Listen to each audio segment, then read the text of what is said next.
বেশ কিছুদিন আগে এক দুপুরে ছুটির মেজাজে সবেমাত্র ভাত ঘুম দিতে যাব, আমার সেলফোনটা বেজে উঠল। ঘুমের মেজাজটাই বিগড়ে গেল। ফোনের স্ক্রিনে ফুটে ওঠা নামটা লক্ষ্য করলাম। ওহ, স্নিগ্ধা, অর্থাৎ আমার ভাগ্নে বউ। ফোনের স্ক্রিনে নামটা দেখেই আমার মন নেচে উঠল। এ ছিল সেই স্নিগ্ধা যার সাথে আমি টানা 2 বছর লাগাতার কাজ করেছি। আমার ভাগ্নে তার সাথে যদিও প্রেম করেই বিয়ে করেছিল, কিন্তু সময়ের সাথে সাথে স্নিগ্ধা বুঝতে পারল আমার ভাগ্নের দ্বারা কিছুই হবে না। রাতের পর রাত একাকিত্বে ছটপট করতে থাকা নবযৌবনা স্নিগ্ধা খুবই কষ্টে দিন কাটাচ্ছিল। যেহেতু সে প্রেম বিবাহ করেছিল, তাই তার পক্ষে কাউকে তার মনের কষ্ট বলাও সম্ভব ছিল না। প্রায় 5 বছর ধরে একাকিত্ব সহ্য করার পর একদিন আমি যখন ভাগ্নের অনুপস্থিতিতে স্নিগ্ধাকে এতদিন ধরে সন্তান না নেবার কারণ জিজ্ঞাসা করেছিলাম, তখন সে আমায় তার কষ্টের বর্ণনা দিতে গিয়ে কেঁদে ফেলেছিল এবং জানিয়েছিল সে বাধ্য হয়ে শীতের রাতেও স্নান করে নিজের মনকে শান্ত করছে। আমার চেয়ে বছর চারেকের ছোট স্নিগ্ধার কষ্টের কথা শুনে আমার খুবই দুঃখ হয়েছিল। তখন তার কষ্ট দূর করার জন্য আমি নিজেই একটা প্রস্তাব দিয়েছিলাম এবং সে সাথে সাথেই আমার প্রস্তাবে রাজি হয়ে গেছিল। স্নিগ্ধা তখন ছিল নবযুবতী ও অতি সুন্দরী ও আকর্ষণীয় ছিল। ও সব সময় টাইট ফিটিং জামাকাপড় পরত, যে কারণে এলাকার সবার কেন্দ্রবিন্দুতে থাকত স্নিগ্ধা, এমনকি আমারও। কিন্তু সম্পর্কে মামা শ্বশুর হবার কারণে আমিও কোনোদিন তাকে আমার মনের ইচ্ছা প্রকাশ করতে পারিনি। তবে একদিন স্নিগ্ধা আর থাকতে না পেরে আমাকে অনুরোধ করেছিল কাজ করার জন্য। সদিন ওর কথায় রাজি হয়ে আমাদের মধ্যে এক নতুন সম্পর্ক তৈরি হয়, যার ফলে স্নিগ্ধা 10 মাসের মাথায় পোয়াতি হয়। সমাজের সামনে তার স্বামী শিশুটির পিতা গণ্য হলেও বাস্তবে কিন্তু আমিই তার পিতা ছিলাম। এরপর কর্মসূত্রে অন্য শহরে চলে যাবার ফলে আমি দীর্ঘ 5 বছর স্নিগ্ধার সাথে আর যোগাযোগ করতে পারিনি। সেই স্নিগ্ধাই ওই দিন আমায় ফোন করেছিল। আমি ফোন ধরতেই স্নিগ্ধা হেসে বলেছিল, মামা, আমি স্নিগ্ধা, তোমারই ভাগ্নে বউ। তোমার নাতনির, বাস্তবে যে তোমারই মেয়ে, এখন 5 বছর বয়স। সে তোমায় কি বলে ডাকবে, মামা দাদু নাকি বাবা? আচ্ছা মামা, তুমি কি ভেবেছ একটা সন্তান হবার পরেই কি তোমার ভাগ্নে বউয়ের কথা ভুলে গেছ? আমি তো তোমার ভাগ্নের মতো বুড়োও হয়ে যাইনি, তাই সন্তান হবার 6 মাস পর থেকেই তোমার সাথে সময় কাটানোর ইচ্ছে হচ্ছে। আমার আর একা ভালো লাগছে না। মামা, তুমি আবার কোনোভাবে আমার কাছে এসে গল্প করো, সময় কাটাও। এভাবে আর কতদিন থাকা যায় বলো তো? মামা শ্বশুর হিসাবে তার প্রয়োজন, শখ আহ্লাদের দিক খেয়াল রাখা আমার কর্তব্য ছিল। আমি বললাম, খুব শীঘ্রই তোমার মনের আশা পূরণ করব। কপালক্রমে সে সময়েই আমার কর্মস্থানও পাল্টে গেল এবং আমি আবার পুরানো স্থানে ফিরে এলাম আর বাড়ি থেকে যাতায়াত করতে লাগলাম। এমন অবস্থায় স্নিগ্ধার সাথে দেখা করা আরও সহজ হয়ে গেল। স্নিগ্ধা আমায় জানালো তার মেয়ে নিজের মামার বাড়ি গেছে এবং সে একলাই সেখানে 1 সপ্তাহ থাকবে। অতএব স্নিগ্ধার সাথে সময় কাটানোর এটাই সুবর্ণ সুযোগ। আমি মনে মনে একটা পরিকল্পনা করলাম। মেয়ে যেহেতু বাড়ি থাকছে না, তাই স্নিগ্ধাকে নিয়ে কোনো সমুদ্র সৈকতে ঘুরতে গেলে মেজাজটা বেশ ফুরফুরে হয়ে যাবে। তবে ভাগ্নেকেও আমাদের সাথে নিয়ে গেলে কোনো ঝুট ঝামেলার ভয় থাকবে না। এছাড়া তাকে আমাদের 5 ফরমাস খাটানো যাবে। তবে আমায় বাড়িতে মিথ্যে করে জানাতে হবে যে আমি অফিসের কাজে কিছুদিনের জন্য বাইরে যাচ্ছি। ছোট্ট করে ঘুরে আসার জন্য দীঘা ছাড়া ভালো স্পট নেই। তাছাড়া দীঘা এমনই এক জায়গা যেখানে নববিবাহিত বা অবিবাহিত সব ছেলেই আনন্দ ফুর্তি করতে যায়। সেক্ষেত্রে আমাদের হোটেলে 2টো ঘর ভাড়া করতে হবে। একটায় আমি স্নিগ্ধাকে সময় দেব এবং অন্যটায় আমার ভাগ্নে পড়ে পড়ে ঘুমাতে থাকবে। আজই স্নিগ্ধার বাড়ি গিয়ে আমার পরিকল্পনা জানিয়ে দিয়ে বেড়ানোর দিন ঠিক করে ফেলব। আমি সন্ধেবেলায় স্নিগ্ধার বাড়ি গেলাম। ভাগ্নে বাড়িতেই ছিল এবং সে আমায় আপ্যায়ন করে ঘরে নিয়ে গিয়ে বসালো। কয়েক মুহূর্তের মধ্যেই স্নিগ্ধা পাশের ঘর থেকে বেরিয়ে এলো। এতদিন পর বেড়াতে আসায় ভাগ্নে আপ্যায়নের জন্য কিছু মাছ মাংস কিনতে বাইরে গেল। একেই বলে কপাল, এই সুযোগটা কাজে লাগাতে হবে। ভগ্নে বেরিয়ে যেতেই স্নিগ্ধা দরজা দিয়ে ঘরে এসে আমার পাশে বসে পড়ল। মুচকি হেসে বলল, মামা, তুমি তো দেখছি ভাগ্নে বউকে ভুলেই গেছো। যাকে টানা 2 বছর ধরে একটানা আদর স্নেহ করেছ, তাকে ছাড়ে এতদিন কি করেছিলে বলো তো? আমি তোমাকে ছাড়া 5 বছর যে কি কষ্টে কাটিয়েছি সেটা শুধু আমিই জানি। একবার অভ্যাস হয়ে যাবার পর টানা 5 বছর একা থাকাটা যে কত কষ্টের আমি তোমায় বোঝাতে পারছি না। তোমার ভাগ্নে তো রাতে শুয়েই ঘুমিয়ে পড়ে। হ্যাঁ গো মামা, এখন আমার মধ্যে যা পরিবর্তন হয়েছে তার ফলে আমায় কেমন লাগছে দেখতে বললে না তো?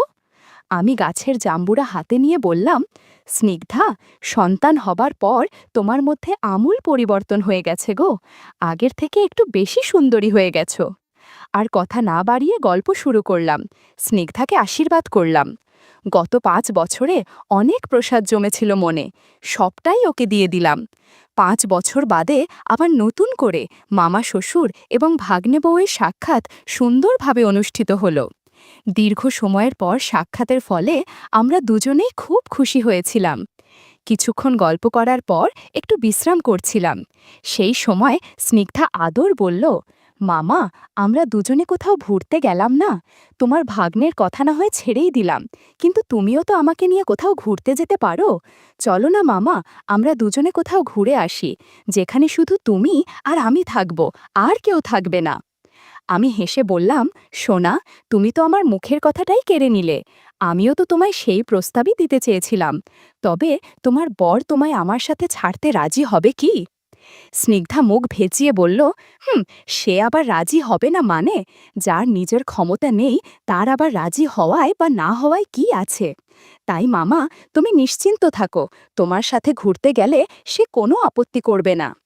একটু পর স্নিগ্ধা নাইটি পরে নিল, আর আমিও সব গুছিয়ে নিলাম। কিছুক্ষণ বাদে ভাগ্নে বাড়ি ফিরে আসলো। আমি তাকে ঘুরতে যাওয়ার কথা জানালাম এবং সৌজন্যতার খাতিলে তাকেও আমাদের সাথে যেতে বললাম। ভাগ্নে আমার প্রস্তাব হেসে উড়িয়ে দিয়ে বলল, দূর, আমি কেন তোমাদের মাঝে কাবাব মেহার্দি হতে যাব? তোমরা দুজনেই যাও। তাছাড়া আমায় অফিসের কাজে কয়েকদিনের জন্য বাইরে যেতে হবে। আমি এই ফাঁকে কাজটা সেরে নেব। তাহলে তো আমাদের আর কোনো বাধা রইল না। আমি দীঘা ভ্রমণের কর্মসূচি পাল্টে পুরী করে ফেললাম, যাতে সৈকত শহর ঘোরার সাথে সাথে ট্রেনে ওঠার পর থেকেই আনন্দ আরম্ভ করে দেওয়া যায়। সেই জন্য আমি ফার্স্ট এসি বুটি টিকিট কাটলাম এবং সৌভাগ্যক্রমে একটি 2 সাইকার কুপেও পেয়ে গেলাম। নির্ধারিত দিনে আমি স্নিগ্ধাকে নিয়ে ঠিক সময়ে হাওড়া পৌঁছালাম। ওই দিন স্নিগ্ধা সম্পূর্ণ পাল্টে গিয়েছিল। তার পরনে ছিল জিন্সের স্লিম ফিট প্যান্ট এবং স্লিম ফিট গেঞ্জি। ওই পোশাকে তাকে নববিবাহিতা সুন্দরী লাগছিল এবং মনেই হচ্ছিল না সে এক সন্তানের মা। আমি স্নিগ্ধাকে ইয়ার্কি করে বললাম, তোমাকে আর যা দেখাচ্ছে ভাবাই যায় না। তোমায় দেখে কে বলবে তুমি আমার ভাগ্নে বউ? সমস্ত সহযাত্রীরা তোমায় দেখে আমার উপর ঈর্ষান্বিত হয়ে যাচ্ছে। তারা ভাবছে লোকটা কি সুন্দরী বউ পেয়েছে। আমার তো আর সবুর হচ্ছে না। স্নিগ্ধা মুচকি হেসে বলল, আর একটু সবুর করো মামা। ট্রেনের কামরায় ওঠার পর তো আমি শুধুই তোমার। যত ইচ্ছে গল্প করে নিও। ট্রেনের কামরায় ওঠার সাথে সাথেই টিটি স্যার আমাদের টিকিট পরীক্ষা করে নির্ধারিত কূপে বসতে অনুরোধ করলেন। ফার্স্ট এসি মানে এলাহি ব্যাপার। সাথে সাথেই কোচ পরিচারক এসে আমাদের জন্য খাবার, জল এবং শোবার জন্য 2টো সাইকাতেই বিছানা পেতে দিল। বিছানা পাতার সময় স্নিগ্ধা আমায় চোখ টিপে ইশারায় বলল, বেচারা উপরের সাইকায় ব্যর্থই বিছানা পাচ্ছে। আমরা দুজনে তো সারা রাত নিচের সাইকাতেই থাকব। আমিও স্নিগ্ধার ইশারায় হেসে ফেললাম। কিছুক্ষণ বাদে কোচ পরিচারক চলে গেল। আমিও সাথে সাথে কূপের দরজা লক করে দিলাম। আমাদের কূপের ভিতরেই একটা ওয়ার্ড্রোব আর ওয়াশ বেসিনও ছিল। স্নিগ্ধা মুচকি হেসে বলল, মামা, তোমার কি আর একটুও সবুর হচ্ছে না? ট্রেনটা কিন্তু এখনো ছাড়েনি, তাই কালো কাচের ভিতর দিয়ে প্ল্যাটফর্মে দাঁড়িয়ে থাকা লোকেরা কিন্তু আমাদের দেখতেও বুঝতে পারছে। ট্রেন ছেড়ে যাবার পর গল্প শুরু করবে। এরা কেউই আমায় চেনে না, তাই এমন সুযোগে তাদেরকে লজ্জা পেয়ে আমি ভাই বোনের মতো চুপ করে বসে থাকতে পারবো না। এদিকে লক্ষ্য করলাম বগির কাছের জানালা ভেদ করে প্ল্যাটফর্মের কিছু লোক স্নিগ্ধার দিকে তাকিয়ে আছে। স্নিগ্ধা কাছের জানালার ভেতর দিয়ে লোকগুলোর উদ্দেশ্যে বিদ্রুপ করে বলল, ভাই, আমায় দেখে তুমি ভেবো না যে আমি তোমারই বয়সী। তুমি আমার চেয়ে বয়সে অনেক ছোট। আমার 10 বছর বিয়ে হয়ে গেছে। স্নিগ্ধার কথা শুনে আমার ভীষণ হাসি পেয়ে গেল। আমি হাসতে হাসতে বললাম, স্নিগ্ধা, যদি ওই ছেলেটা তোমার কথা শুনতে পারত তাহলে সে মনের দুঃখে মুখ দেখাতে পারবে না। আমি অপেক্ষা করছিলাম কতক্ষণে ট্রেন ছাড়ে, কারণ আমার উদ্দেশ্য ছিল ট্রেনটা প্ল্যাটফর্ম ছেড়ে দিলেই আমরা গল্প করতে শুরু করব। কিছুক্ষণ বাদে ট্রেন প্ল্যাটফর্ম ছাড়তে লাগলো, আর আমরাও কাজে মনোযোগ দিলাম। বন্ধুরা, তোমরা যারা একদম খোলামেলা গল্প শুনতে চাও তারা কমেন্টে দেয়া ওয়েবসাইট থেকে গল্প শুনতে পারো। এখানে নতুন নতুন একদম খোলামেলা গল্প দেয়া হয়। এদিকে ট্রেনের ঝড়ের গতি, অন্যদিকে আমরা। বেশ জমে উঠেছে আমাদের আড্ডা। চলন্ত ট্রেনে অনেক আনন্দ করেছি, অনেক প্রসাদ দিয়েছি স্নিগ্ধাকে। একটু পর আমরা ফ্রেশ হয়ে নিলাম রাতের খাবার খাওয়ার জন্য। যেহেতু কামরার ভিতরে বার্থের উল্টো দিকেই ওয়াশবেসিন ছিল, তাই চলন্ত ট্রেনে আমাদের ফ্রেশ হতে একটুও অসুবিধে হয়নি। নৈশ ভোজনের পর আমরা আরও এক দফা গল্প করেছিলাম। সকালে ট্রেন থেকে নামার পর আমরা স্টেশন থেকে হোটেলের দিকে রওনা দিলাম। আমাদের পরিকল্পনা ছিল কোনো দর্শনীয় স্থান ঘুরতে যাব না, শুধু দুজনে একসাথে সমুদ্রে স্নান করব আর হোটেলের ঘরে সময় কাটাবো। আর সেজন্যই আমি আগে থেকেই একটা দামি হোটেলে আমাদের জন্য সুন্দর ঘর সংরক্ষিত করে রেখেছিলাম। হোটেলের ঘর এবং পরিবেশটা স্নিগ্ধার ভীষণ পছন্দ হয়েছিল, তাই সে ঘরে ঢুকেই জুতো খুলে শুয়ে পড়ল আর বলল, একটু বিশ্রাম করে নি, সারা রাত যা ধকল গেছে, আবারও তো ধকল সইতে হবে। একটু পর জামা কাপড় চেঞ্জ করে জলখাবার খেয়ে সমুদ্র স্নানের জন্য প্রস্তুত হলাম। এবার স্নিগ্ধার পরনে ছিল হাফ প্যান্ট আর গোল গলার গেঞ্জি। সমুদ্র পাড়ের অনেক লোকই স্নিগ্ধার দিকে তাকিয়েছিল। স্নিগ্ধা মুচকি হেসে আমায় ফিসফিস করে বলেছিল, মামা দেখেছ, ছেলেগুলো এমনভাবে আমার দিকে তাকিয়ে আছে যেন এক্ষুনি আমার সাথে বন্ধুত্ব করতে চায়। অবশ্য তাতে আমার একটুও অস্বস্তি হচ্ছে না। এসব কিছু তোয়াক্কা না করে আমি আর স্নিগ্ধা সমুদ্রের জলে নামলাম। প্রচুর নববিবাহিত ও অবিবাহিত কাপেল সমুদ্রের জলে নেমে আনন্দ করছিল। তবে মনে হয় না কেউই স্নিগ্ধার মতো বিয়ের 10 বছর পর এক সন্তানের মা হয়ে শ্বশুর সম্পর্কিত আত্মীয়ের সাথে ঘুরতে এসেছে। কোমর জলে ঢেউ আসতেই স্নিগ্ধা টাল সামলাতে না পেরে পানিতেই পড়ে যাচ্ছিল, ইয়ার আমি তাকে সাপোর্ট দিচ্ছিল। আমরা দুজনে টানা 2.5 ঘন্টা ধরে সমুদ্রে স্নান করেছি, আনন্দ করেছি। টানা 4 দিন ধরে প্রতিদিনই আনন্দ করে আমরা দুজনে বেশ বিধ্বস্ত হয়ে বাড়ি ফিরেছিলাম। ফেরার পথে ট্রেনে আমরা আর 2 সাইকার কামরা পাইনি, তাই সেই রাত অন্য 2 সহযাত্রীর সাথে আমাদের দুজনকে ভাই বোনের মতোই আলাদা সাইকায় শুতে হয়েছিল। ফেরার পর কিছুদিন সব ঠিকঠাকই চলছিল। আমি আবার অফিসে মন দিলাম, স্নিগ্ধাও নিজের সংসারে ব্যস্ত হয়ে গেল। তবুও মাঝে মাঝে হঠাৎ ফোন করত। তুমি কি ভাবছো না আমায়? এমনভাবে বলতো যেন সব স্বাভাবিক, অথচ গলায় এক অদ্ভুত টান থাকত। আমি হালকা হেসে এড়িয়ে যেতাম, কিন্তু ভেতরে কোথাও একটা ভয় কাজ করত, যদি কেউ শুনে ফেলে। একদিন সন্ধ্যায় হঠাৎ স্নিগ্ধার ফোন এলো। কাপা গলায় বলল, একটু বিপদে পড়েছি। আমি চমকে উঠলাম, কি হয়েছে? ও বলল, তুমি যে আমাদের ছবি তুলেছিলে, ওই একটা ছবি আমার ফোনে পড়েছিল। আজ বিকেলে তোমার ভাঙে আমার ফোনে চোখ বুলাতে গিয়ে দেখে ফেলেছে। আমি মুহূর্তে থমকে গেলাম, বুক ধড়ফড় করতে লাগলো। আমি জিজ্ঞেস করলাম, ও কি বলল? স্নিগ্ধা বলল, প্রথমে কিছু না, কিন্তু মুখটা এমন করে তাকাচ্ছিল যেন সব বুঝে গেছে। শুধু বলল, তুমি এমনটা করতে পারলে? এই একটাই লাইন। আমি কিছুক্ষণ চুপ করেছিলাম। স্নিগ্ধা বলল, রাতের খাবার খাওয়ার সময়টাও ও একটাও কথা বলেনি, শুধু আমার দিকে এমনভাবে তাকাচ্ছিল যেন ভেতরে আগুন পড়ছে। তারপর হঠাৎ বলে উঠল, তোমাদের মধ্যে কিছু হয়েছে? আমি টের পেলাম ওর কণ্ঠে ভয়, লজ্জা আর একটু কাঁপুনি। স্নিগ্ধার কথায় আমার মনে হচ্ছিল সব শেষ হয়ে যাবে। এই কথার পর ফোনের ওপাশে স্নিগ্ধার নিঃশ্বাস ভারী হয়ে উঠল। আমি বুঝলাম ভয়টা এখন শুধু ওর নয়, আমারও। 2 দিন পর আমি হঠাৎ স্নিগ্ধার বাড়ির সামনে দিয়ে যাচ্ছিলাম। দেখলাম গেটের সামনে ওর স্বামী দাঁড়িয়ে, মুখে কোনো ভাব নেই, কিন্তু চোখের চাহনিতে সন্দেহ স্পষ্ট। আমার দিকে একবার তাকিয়ে হালকা হাসল, কেমন অদ্ভুত এক হাসি। আমি কিছু না বলে এগিয়ে গেলাম। সেদিন রাতে স্নিগ্ধা আবার ফোন করল।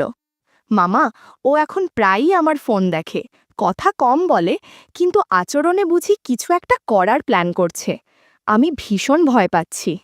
আমি বললাম, তুমি শান্ত থেকো, ওকে কিছু বুঝতে দিও না।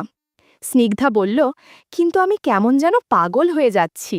প্রতিদিন মনে হয় তুমি পাশে থাকলে ভালো লাগতো। এখন ভয়, লজ্জা, ভালোবাসা সব একসাথে মিশে গেছে।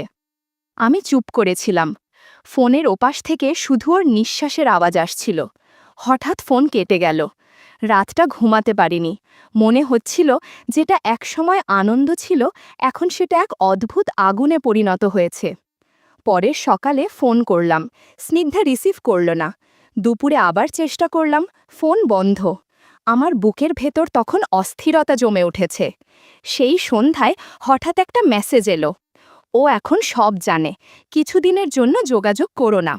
আমি স্ক্রিনে তাকিয়ে রইলাম, হাত কাঁপছিল, বুকের ভেতর যেন ঢেউ উঠছে। রাতটা একেবারে ঘুমছাড়া কাটল, ভেতরটা যেন কেবল একটাই ভাবনায়, স্নিগ্ধা আর আমি একসাথে দূরে কোথাও চলে যাই। সেদিন রাতেই ওকে মেসেজ করে বললাম, চলো আমরা কোথাও পালিয়ে যাই। এক কথায় রাজি হয়ে গেল। সেই মুহূর্তেই মনে হলো এই হাত ধরেই সব ঠিক হয়ে যাবে। ভোর রাতেই বেরিয়ে গেলাম আমরা। পাহাড়ি শহরে পৌঁছতেই মনে হলো যেন অন্য কোনো দুনিয়ায় ঢুকে পড়েছি। হোটেলের বারান্দা থেকে নিচে ঝর্ণার পানি ছুটছে, চারপাশ সবুজে মোড়া।